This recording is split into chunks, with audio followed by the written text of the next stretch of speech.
Now we're going to discuss pronouns. Pronouns, the main job of pronouns is to take the place of nouns. Instead of repeating nouns over and over again, we can replace a noun with the pronoun it can refer to. Let's start with personal pronouns. We have got three types of personal pronouns: the first person, second person, and the third person. The first person is I, me, mine, my, and mine. And in case it is a plural form, it is we, us, our, and ours. Second is you, yours, your, you, your, yours. And then the third is he, him, his, she, her, hers, it, its. And then in the plural form, it's they, them, their, and theirs. In order not to be perplexed by these, I would suggest that you study it in this form. Firstly, or using this idea. So I usually firstly talk about myself, and then I usually talk about someone who is next to me, and then I talk about someone who is not there. Okay, for example, my name is Nada, who are you, and who are they? You get it? So learn it this way. Firstly, I start with myself, and then with someone who is next to me, meaning I use you, and then with someone who is not there. Now, let's go to reflexive and intensive pronouns. Reflexive and intensive pronouns have the same form. They have myself, yourself, himself, herself, ourselves, yourselves, and themselves. They have the same form. So what I mean in the same form is a reflexive pronoun. So for example, themselves can be both reflexive and intensive. What differentiates between the two is the usage of each in a sentence. For example, let's look at a reflexive pronoun. The reflexive pronoun refers to the subject of a verb, and it functions as the complement or the object of preposition. Meaning, if I'm going to look at this sentence, Mary here is the subject. Mary is the subject, and then excused is the verb. Okay, herself is the pronoun. Now this herself, it refers to the subject of the sentence, which is Mary. Mary excused whom? Herself. Now this is as well the object. Okay, object of the sentence, because excused is a main verb here. Now one more idea in order to differentiate between reflexive and intensive pronoun is that a reflexive pronoun, when it is deleted from the sentence would not make sense. For example, Mary excused from the table. It does not make sense. Okay, so herself here is important. Now, why is that? Because this plays as the object of the sentence, and the sentence cannot complete without a proper object.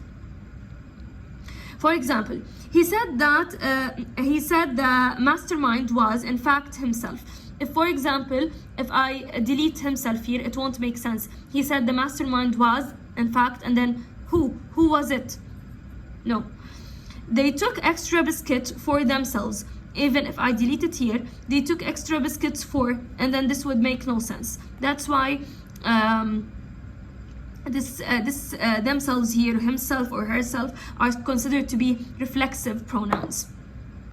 Moving into intensive pronouns. Intensive pronouns are just have only one role, which is to emphasize the antecedent, which is to emphasize whoever it refers to. Since their role is emphasis, they can be easily removed from the sentence, and the sentence would still make sense. For example, Joseph Vasquez himself wrote the script. If I'm going to remove himself, it would be Joseph Vasquez wrote the script, which would make sense. Then this is an intensive pronoun. If I look at the second example, the final speech was given by Maya Angelou herself. If I'm going to delete herself here, the final speech was given by Maya Angelou, which would make sense. Okay, in both cases, herself here refers to Maya, for example, and himself here refers to Joseph. Moving into demonstrative pronouns. Demonstrative pronouns are just like you pointing fingers. For example, this, that, and so on. So a demonstrative pronoun, it points out a noun or another pronoun. For example, is this one is this the one you want? Here, this, it refers to the one. Okay, that may be the only reasonable solution. Again, pointing out. It only has these 4 words, so I suggest that you study them well. The interrogative pronouns, as the title suggests, interrogative means questions. So the pronouns that are used in questions. For example, who, whom, whose, which, and what. Now, some obvious way in order to identify the interrogative pronouns is to look for the question mark. If the question mark is there, then this is what do we call it? An interrogative pronoun. Now, moving into the relative pronouns. The relative pronouns have kind of similar pronouns. For example, whom is there, who, which, whose. Okay. Now, how to differentiate between these two?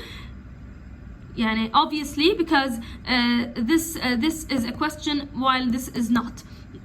Nevertheless, the relative pronouns are used in order to give me extra information about the subject usually, and they introduce or they start with a subordinate clause. A subordinate clause is also the dependent clause, which means it cannot stand alone. Meaning, the college that I chose is in Texas. That I chose here is the subordinate clause, starting with the subordinate conjunction, which is that.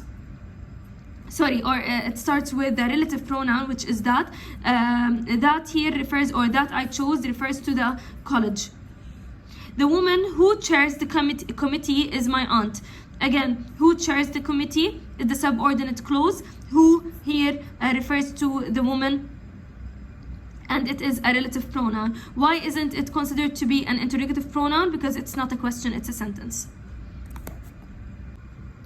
Now, indefinite pronouns, as the name suggests, indefinite, it means that it is not specified, which is, for example, if I look at the common indefinite pronouns, it can be all, another, any, anybody, anyone, anything, all of these, or everybody, most, many, no one, nothing, someone, something. All of these are indefinite pronouns because they do not tell me specifically who is the one I'm talking about. So they're pretty obvious. Now, pronouns that sometimes pronouns can be adjectives, or they can seem to be adjectives. For example, this, we know this to be a pronoun. Okay, it's a demonstrative pronoun. However, sometimes the same word can be an adjective rather than a pronoun. For example, this is the best baklava I have ever tasted. If I look at this sentence, this here is followed by a verb, which is. This makes this a pronoun. Why? Because this here is the pronoun and it acts as the subject. Okay, so let's compare and contrast it with the second one. Also, the same word is used. What it is this. This baklava is delicious. Now, which baklava? This. That's why this here is an adjective. Now, the most obvious way in order to differentiate between the two, from this as being a pronoun and this being an adjective, is to just look at the word it modifies. If the word it modifies is a noun, for example, this modifies the word now, the word baklava, which is a noun. So it makes this an adjective. However, in this case, it is a subject. That's why it is a pronoun. Here, it doesn't have. It's not followed by a noun, but rather by a verb.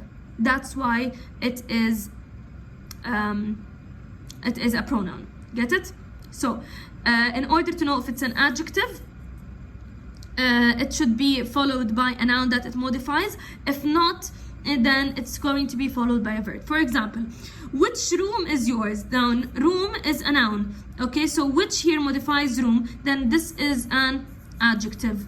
However, which of the rooms is yours? Now, which